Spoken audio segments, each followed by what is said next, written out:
Hello friends, welcome to Educare circle. My name is Neha Kushwaha. और friends, आज हम कर रहे हैं ईवीएस एनसीईआरटी की रिविज़न सीटेट एग्ज़ाम के रिगार्डिंग।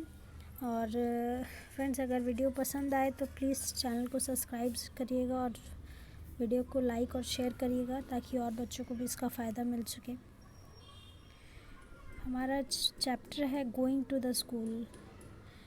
तो इस चैप्टर में बेसिकली बताया गया है कि स्कूल जाने के लिए कौन कौन से मोड्स ऑफ ट्रांसपोर्ट का यूज़ किया गया है।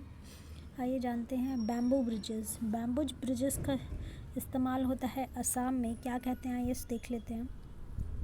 It rains so much where we live. एक बेसिकली स्टोरी के माध्यम से बच्चों को पढ़ाया जा रहा है ताकि बच्चे रिलेट कर पाएँ उन सब चीज़ों पे। कहा जाता है कि जहाँ हम रहते हैं वहाँ रेन बहुत होती है। तो सबसे ज़्यादा रेन कहाँ पर होती है? बारिश होती है असम एरिया में। Sometimes after the rain there is a knee high water everywhere. थोड़ी सी बारिश में घुटनों तक पानी भर जाता है, but that does not stop us from getting to the school से। तो लेकिन ये चीज़ घुटनों तक पानी भरना, हर जगह पानी भरना हमें स्कूल जाने से रोक सकता है। We hold our books in one hand and bamboo with the other. We quickly cross the bamboo and rope bridges to reach the school.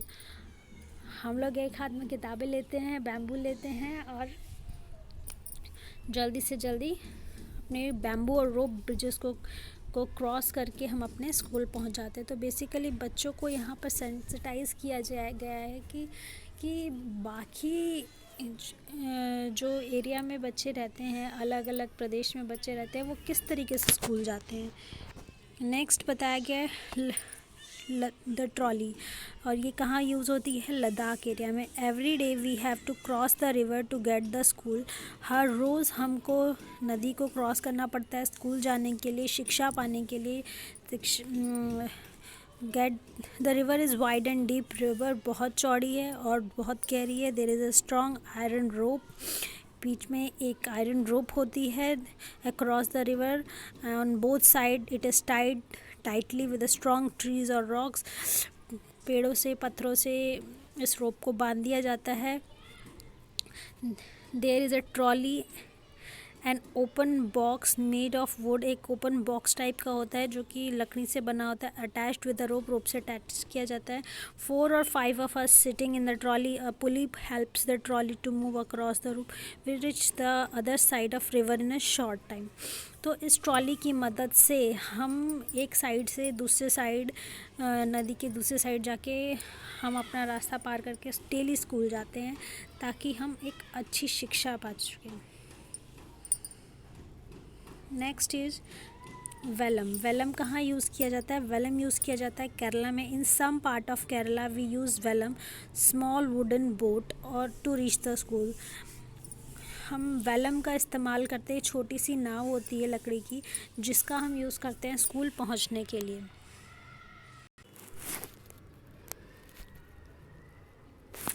Next है सीमेंट ब्रिज। तो सीमेंट ब्रिज का इस्तेमाल कहाँ किया जाता है स्कूल जाने के लिए? We often need to go cross some water bodies, so we use bridges. There are made up of cement bricks iron rods. The bridge में ऑल्सो हैव स्टेप्स। तो सीमेंट ब्रिज का यूज़ कहाँ किया जाता है? जहाँ पर कुछ वाटर बॉडीज़ हैं, कहीं पर पानी है, नहीं भी हैं, तो बहुत जगह सीमेंट ब्रिज का यूज़ किया जाता है स्कूल जाने के लिए। नेक्स्ट है बुलक कार्ट। बुलक कार्ट का यूज़ कहाँ किया जाता है? We drived our bullock cart going slowly through the green field. If the too sunny or rainy we use our umbrellas. चाहे कितनी भी बारिश हो, चाहे कितना भी धूप हो, हम अपने अम्ब्रेलाज को अपने ले लेते हैं और चले जाते हैं स्कूल। Villages in plane. गांव में जो प्लेन एरियाज़ हैं वहाँ पर हम स्कूल जाने के लिए यूज़ करते हैं बुलक कार्ट का। एक और कहा जाए, इसमें एक टीचर्स के लिए नोट है। How do animal feel when we made to pull cart? Discuss the issue to develop sensitivity towards animal. तो बच्चों से कहा, टीचर्स के लिए नोट है कि वो अपनी क्लास में ये बच्चों से पूछे कि जानवरों को कैसा फील होता होगा जब उन्हें पुल कार्ट में यूज़ किया जाता है। तो इस इशू के ऊपर बच्चों से बात करें, उनके अंदर सेंसिटिविटी डेवलप करें एनिमल्स को लेकर, एनिमल्स की फीलिंग्स को लेकर, ताकि वो एनिमल्स, एनवायरनमेंट और अपने बीच एक रिलेशनशिप कायम कर सकें। Next is camel cart. Camel cart, we live in the desert, हम डेजर्ट में रहते हैं। इसे स्टोरी के माध्यम से सारी चीज़ें बच्चों को स्टोरीज़ और पिक्चर्स के माध्यम से पढ़ाई जाती हैं, ताकि बच्चे इजीली उन सब चीज़ों को एनालाइज कर सके और उनके अंदर एक सेंसिटिविटी डेवलप हो सके। नेक्स्ट है कि camel cart. Camel cart, we live in the desert, there is sand all over, हर तरफ रेत है। We got very hot in a day, दिन के टाइम में बहुत गर्मी हो जाती है। We ride in camel cart to reach the school, हम स्कूल जाने के लिए कैमल कार्ट का यूज़ करते हैं। Next is children cross the jungle. कुछ एरियाज़ में बच्चों को जंगल क्रॉस करना पड़ता है स्कूल जाने के लिए। We have to go through a thick forest, हमें बहुत ही घने जंगलों से गुजरना पड़ता है स्कूल पहुंचने के लिए। At some places it is so thick that even sun doesn't pass through, इतना घना जंगल होता है कि वहाँ पे सूरज की एक रोशनी तक नहीं आ सकती। It is also very silent there, बहुत ही शांत होता है। You can only hear the sound of different birds and other creature, आप वहाँ पर सिर्फ पक्षियों को और अदर क्रिएचर से सिर्फ उनकी आवाज़ सुन सकते। ऐसे एरियाज़ को क्रॉस करके हमें स्कूल जाना पड़ता है। Next is moving on the snow के ऊपर। See how we reach school, देखिए हम कैसे स्कूल जाते हैं। We go to school through miles of snow, miles of snow, बहुत दूर दूर तक स्नो फैली रहती है। वी होल्ड हैंड, हम एक दूसरे का हाथ पकड़ के, एंड वॉक केयरफुली, बहुत सावधानी से चलते हैं। If the snow is soft, अगर स्नो सॉफ्ट होती है, our feet sink into it, हमारे पैर धंस जाते हैं। When the snow is frozen, अगर फ्रोज़न है, पूरी जमी हुई बर्फ़ होती है, तो we may slip and fall, हम स्लिप भी हो सकते हैं, गिर भी सकते हैं। तो बच्चों में सेंसिटिविटी क्रिएट की गई है कि पढ़ाई के लिए बच्चों को कितनी दूर दराज इलाकों में किस किस तरीके से सफ़र करके स्कूल पहुंचना पड़ता है, ताकि वो अपने अंदर सेंसिटिविटी डेवलप कर पाएँ। तो ये मूविंग ऑन द स्नो जो है, ये कहाँ पर होता है? नॉर्थन हिल्स में बच्चे इस तरीके से जाते हैं। जुगाड़, तो वाटर व्हीकल, जैसे कि बताया गया है इस पिक्चर में कि जुगाड़ एक व्हीकल है जो कि गुजरात में यूज़ होता है। लुक एट स्पेशल ट्रांसपोर्ट, ये एक स्पेशल तरह का ट्रांसपोर्ट है। इट साउंड्स फट when it runs, it is not something special, कुछ स्पेशल नहीं है। इन फ्रंट लुक, जैसे कि आपको सामने दिख रहा है, like a motorcycle but the carriage at the back, आगे मोटरसाइकिल है और बैक में कैरेज है। ये बना होता है प्लैंक्स ऑफ वुड, लकड़ी के टुकड़ों से बना होता है। Jugaad has been made by using waste material से बनाया गया है। Why don't you also try to make something by putting together some waste. बच्चों को कहा गया है कि एक तरीके का एग्जाम्पल दिया गया है कि इस तरीके का वेस्ट मटेरियल से एक बहुत ही यूज़फुल चीज़ क्रिएट की जा सकती है। तो बच्चों में ऐसे सेंसिटिविटी, बच्चों में ऐसा एक्सपेरिमेंट करने के लिए उन्हें मोटिवेट किया जाए कि आप भी इस तरीके कुछ एक्सपेरिमेंटल चीज़ ट्राई करिए और कुछ अच्छा बनाइए, ताकि बच्चों में प्रॉब्लम सॉल्विंग, इंक्वायरी करने की चीज़ें डेवलप हो सके। नेक्स्ट एक और चीज़ कही गई है, रॉकी पाथ कहाँ है? वी लिव इन माउंटेन, हम माउंटेन्स में रहते हैं। ये रॉकी पाथ कहाँ पर है? उत्तराखंड में बच्चों को स्कूल जाने के लिए पथरीले रास्तों से गुजरना पड़ता है। वी लिव इन माउंटेन, हम पहाड़ों में रहते हैं। द पाथ्स आर रॉकी, जो रास्ते हैं वो बहुत ही पत्थरों वाले हैं, चट्टानों वाले हैं। एंड अनइवन, बिल्कुल भी समतल नहीं है। The childrens who live in plains will find it difficult to walk on these, बच्चों को बहुत दिक्कत होती है एक जगह से दूसरी जगह जाने में। But we can easily race up and down, हम बहुत जल्दी से रेस चढ़ जाते हैं और उतर जाते हैं। तो बच्चों को उत्तराखंड में स्कूल जाने के लिए किन रास्तों से गुजरना पड़ता है? रॉकी नेक्स्ट एक और कॉलम दिया गया है फॉर चिल्ड्रंस पेन। बच्चों को प्रोत्साहित किया गया है कि ताकि वो भी कुछ लिख सके, अपनी मन के जो भी भावनाएं उनको व्यक्त कर सके। जैसे कि लिखा गया है फेल्ड इन टेस्ट, अगर आप टेस्ट में फेल हो जाते हैं तो आपको 30 रूलर्स मिलेंगे। Fooled around the test 15 rulers. Homework not done 8 rulers, अगर होमवर्क नहीं हुआ 8 रूलर। नील टी ड्रेस 30 सिटअप्स करने पड़ेंगे। इस तरीके का जो चीज़ें ये अक्सर हम स्कूल में देखते ही हैं। तो इन सब के बारे में क्या कहा गया है आइए जानते हैं। तो पहले जान लेते हैं कि समरी क्या रही इस चैप्टर की। तो Ladakh, here are pond river and lakes and valleys. Ladakh में क्या है, क्या क्या चीज़ें होती हैं, ponds and rivers and lakes और valleys. Found these rivers are wide and deep, बहुत ही गहरी हैं और बहुत चौड़ी चौड़ी हैं। There is strong iron rope across the river के दोनों तरफ से एक स्ट्रॉन्ग मजबूत आयरन रोप का यूज़ करके और दोनों साइड रिवर के दोनों साइड टाई कर दिया जाता है मजबूत पेड़ से या चट्टान से। तो there is a trolley open box made up of wood. एक ट्रॉली होती है जो कि खुले बॉक्स की तरह होती है जो कि लकड़ी से बना, अटैच द रोप। तो लद्दाख में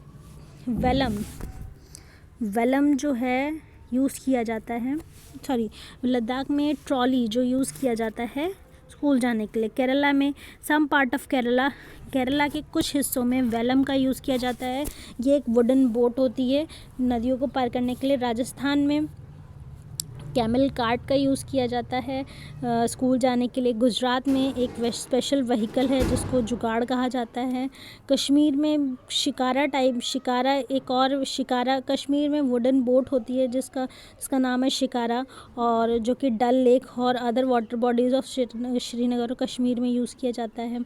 कोस्टल एरियाज़ की बात करें तो हम केरला की कोस्टल एरियाज़ हैं जहाँ पर फेरी बोट का यूज़ किया जाता है मोड ऑफ ट्रांसपोर्ट के लिए। आइए कुछ छोटी सी समराइज़ करते हैं इनको। बैम्बू एंड रोप ब्रिजेस का यूज़ किया जाता है असम में। ट्रॉली की बात करें तो ट्रॉली का यूज़ किया जाता है लद्दाख में। कैमल कार्ट की बात करते हैं तो ये यूज़ किया जाता है राजस्थान में। बुलक कार्ट का यूज़ किया जाता है प्लेन विलेजेस में। वेलम जो कि केरला में यूज़ किया जाता है। फेरी बोट की बात करें तो कोस्टल एरियाज़ ऑफ केरला में यूज़ किया जाता है। रॉकी पाथ कहाँ यूज़ होते हैं, उत्तराखंड में। जुगाड़ मोटरसाइकिल को हम यूज़ करते हैं गुजरात में। स्नोई पाथ की बात करते हैं तो ये नॉर्थन हिल्स में है। बाईसाइकिल राइडिंग की भी बात की जाए कि प्लेन एरियाज़ में बच्चों को बाईसाइकिल राइड करके वो अपने स्कूल पहुंचते हैं। एक और कहा गया है कि फॉर टीचर, ये टीचर्स के लिए नोट है। The purpose behind giving this column, इस कॉलम को देने का पर्पस यही है कि टोटली डिस्करेज पनिशमेंट। आपने पीछे जो एक कॉलम दिया था चिल्ड्रंस कॉर्नर था जिसमें एक बताया गया था कि बच्चों ने एक अपने मन की बात लिखी है जिसमें उनको एनकरेज किया गया कि वो अपने मन की बात लिख सकें। तो उसके मद्देनज़र ये टीचर्स के लिए नोट है कि टोटली डिस्करेज पनिशमेंट इन स्कूल्स में पनिशमेंट को टोटली डिस्करेज करें। Discuss the issue sensitively in the class, इस इशू को क्लास में सेंसिटिवली डिस्कस किया जाए और स्टूडेंट्स को सेल्फ डिसिप्लिन के लिए एनकरेज किया जाए। तो पेडागोजिकल पॉइंट ऑफ व्यू की बात करें तो इस चैप्टर में हमें क्या क्या सीखने को मिला कि हम पनिशमेंट को टोटली डिस्करेज करें। एनसीएफ भी यही कहता है, encourage student for self discipline, बच्चों में सेल्फ डिसिप्लिन की जो भावना है उनको एनकरेज करें। किताबों में use of picture story telling for developing observation skills, इस ईवीएस की बुक में बहुत सारे पिक्चर्स का यूज़ है, स्टोरी टेलिंग की गई है, बहुत सारी चीज़ें कही हैं ताकि बच्चों में ऑब्जर्वेशनल स्किल्स डेवलप की जा सके बच्चों को। नेक्स्ट है sensitivity towards animal and environment. इस बुक में ये भी बताया गया है कि बच्चों में एक सेंसिटिविटी डेवलप करने की कोशिश की गई है एनिमल्स को रिगार्डिंग, एनवायरनमेंट के रिगार्डिंग, कि अलग अलग एरियाज़ में किस किस तरह का एनवायरनमेंट पाया जाता है, किस किस तरीके के एनिमल्स पाए जाते हैं, उनका क्या यूज़ है। बच्चों में ये सेंसिटिविटी ताकि वो सोच सके। और इस बुक में बहुत सारी activities, lots of activity in books में हमने बहुत सारी एक्टिविटीज़ भी देखने को मिलेंगी ताकि बच्चे लर्निंग बाय डूइंग का जो पर्सपेक्टिव है उससे सीख सकें। नेक्स्ट आगे बढ़ते हैं chapter number 2 ear to ear पे। इसमें क्या कहा गया है a bird has tiny holes on both side of its earth. Birds की आँखों के पास टाइनी होल्स होते हैं दोनों साइड पे। Holes are covered with feathers. ये होल्स जो हैं फेदर्स से कवर्ड होते हैं जिन्हें हम नहीं देख पाते। They help the bird to hear. ये जो होल्स हैं बर्ड्स को सुनने में मदद करते हैं। Tiny holes on lizard head. Lizard के हेड पे आप देख सकते हैं। These are its ear. ये होल्स उनके ईयर्स होते हैं। A crocodile also has ears like the crocodile के पास भी ईयर्स होते हैं but we can't see them easily. आसानी से नहीं देख सकते। The different pattern on animals are due to the hair on the skin. आप एनिमल्स की बॉडी में बहुत सारे डिफरेंट पैटर्न्स देखेंगे। वो पैटर्न्स किसकी वजह से होते हैं? उनकी स्किन की वजह से होते हैं। These animals who have ears and have hair on their body, these animal give birth to young ones. जिन एनिमल्स के ईयर्स होते हैं और उन बॉडी पे हेयर्स होते हैं बहुत सारे, वो एनिमल्स बर्थ देते हैं यंग वंस को।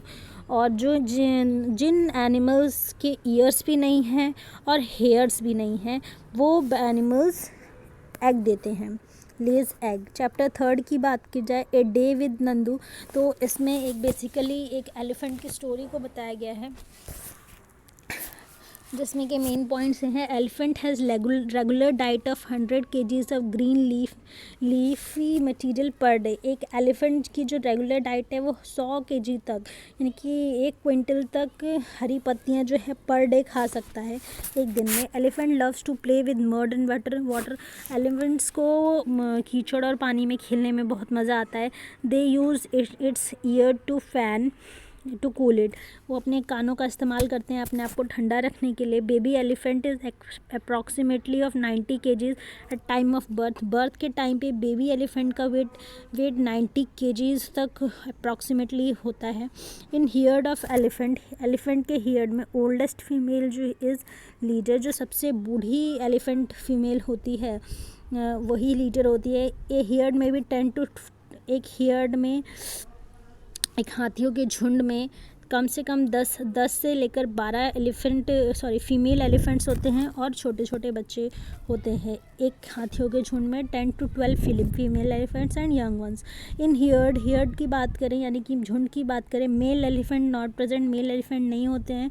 जैसे ही वो 14 से 15 साल की एज अटेन करते हैं वो ग्रुप को छोड़ के चले जाते हैं। क्वेश्चन की बात करें, इसी में से एक क्वेश्चन ले लेते हैं। Which of the following statement is incorrect about elephant?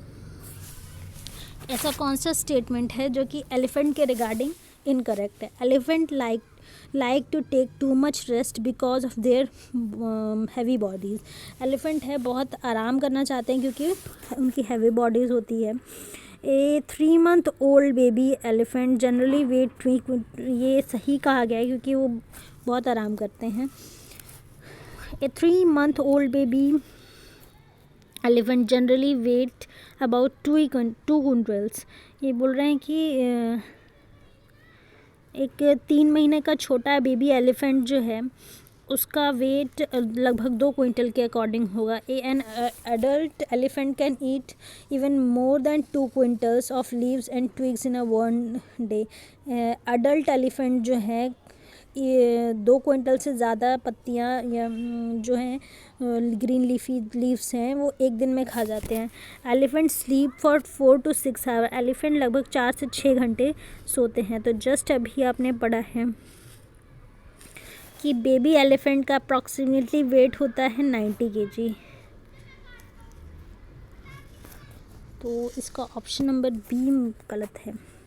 एक कॉलम दिया हुआ है, think and right. What do you think the एग्रेट is sitting on the buffalo. आपने ये पिक्चर बहुत बार देखी होगी जहाँ पर भी बफेलोज का झुंड आपने देखा होगा, वहाँ पे उनके शरीर के ऊपर बकुले ज़रूर देखे होंगे। अर्गिट बर्ड, यहाँ पे बकुले की बात की गई है कि आपने देखा होगा ये क्यों बैठे रहते हैं। तो ये अर्गिट क्या है? एक बर्ड है, यानी कि इनको बकुले भी कहा जाता है। एंड अर्गिट bird sitting on the battle body of cattle की बॉडी के ऊपर बैठी रहते हैं। सच ये क्या है? ये मतलब क्या दिखाई, इससे क्या समझते हैं आप? Such kind of association is called symbiotic relation. यहाँ पर एक सिम्बायोटिक रिलेशनशिप होता है दोनों ऑर्गेनिज्म के बीच में।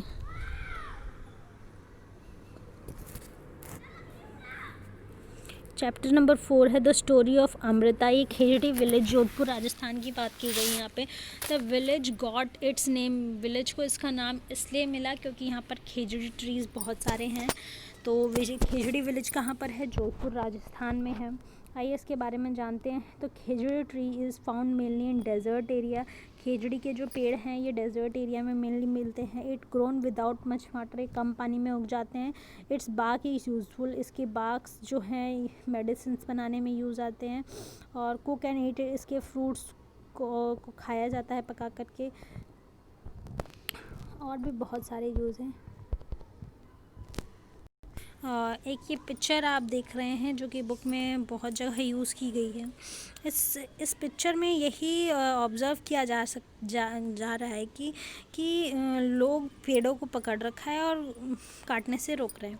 तो main the basically theme of the stories की यही कि स्टोरी में ये बताया गया है कि लोगों को प्लांट्स के प्रति सेंसिटाइज किया गया है और उनको बच्चों को यही, एक मिनट,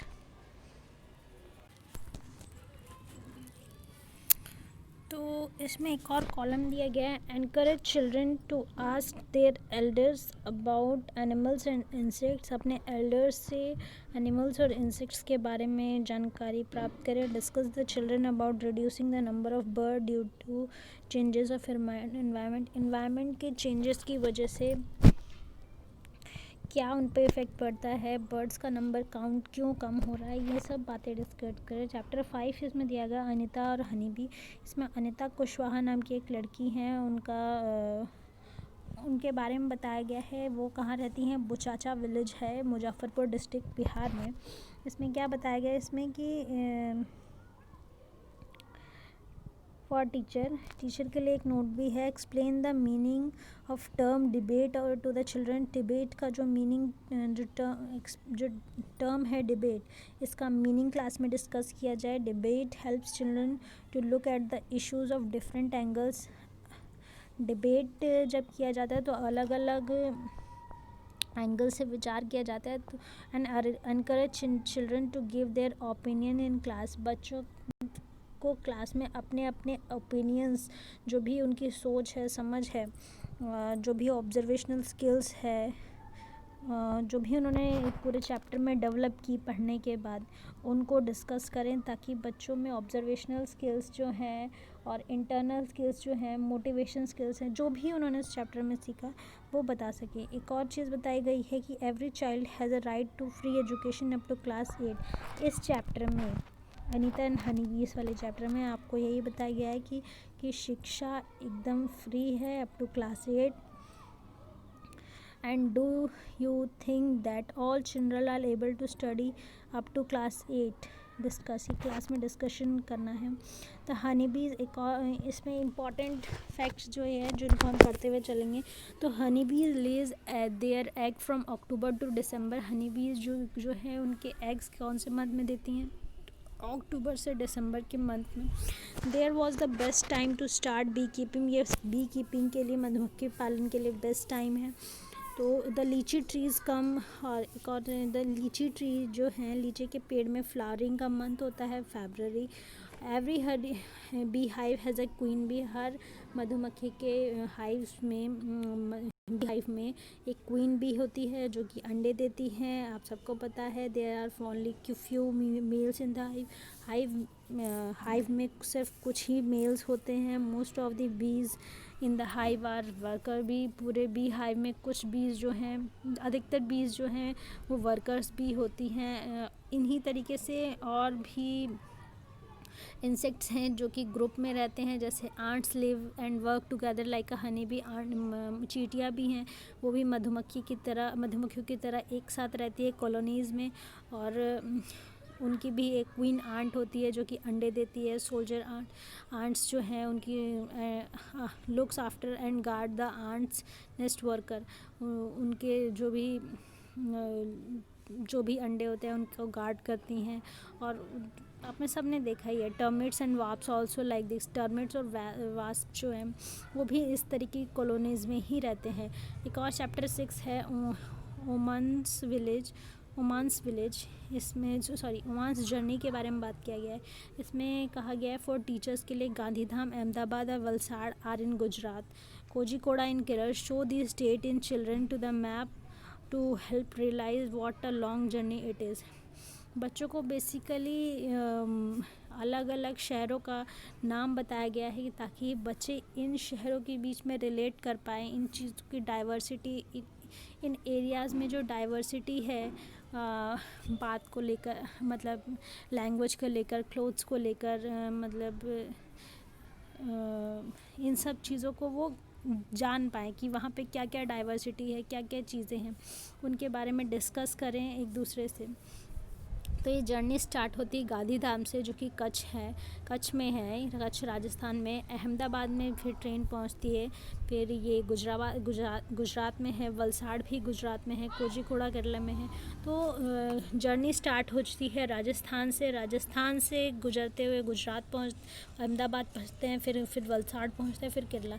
इस एरियाज़ में जो लैंग्वेज का चेंजेस आ रहा है बच्चों को ये देखना है, और इन्वायरमेंट में क्या क्या चेंजेस देखने को मिले, और वहाँ की क्विजीन्स जो हैं, खाने के रहन सहन सब में क्या चीज़ें, बच्चे इन सब को ऑब्ज़र्व कर रहे हैं, और ऑब्ज़र्व करके एक दूसरे से डिस्कस करना, यही इस चैप्टर में का मेन मोटिव है। बच्चों में ऑब्जर्वेशनल स्किल्स को डेवलप करना, बच्चों में क्या कहते हैं,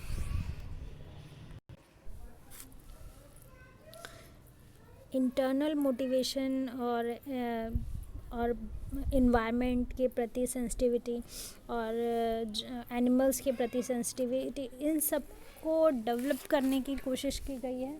और उनसे ये कहा जा रहा है कि आप ये जितने भी आप स्टेट्स देख रहे हैं, इनको आप मैप पे ढूंढिए, मैप पे आप इनको जानिए कि ये कहाँ है, ताकि आपको इस वर्ल्ड की डाइवर्सिटी के बारे में पता लगे। इन्हीं सब चीज़ों के साथ आप आज की ये हमारी क्लास ख़त्म होती है। फ्रेंड्स, अगर वीडियो पसंद आए तो प्लीज़ चैनल को सब्सक्राइब ज़रूर करिएगा। और ये पार्ट 1 था, आगे मैं पार्ट 2 भी आपके लिए लाऊंगी, तो प्लीज़ वीडियो को सब्सक्राइब करिएगा। Thank you sir.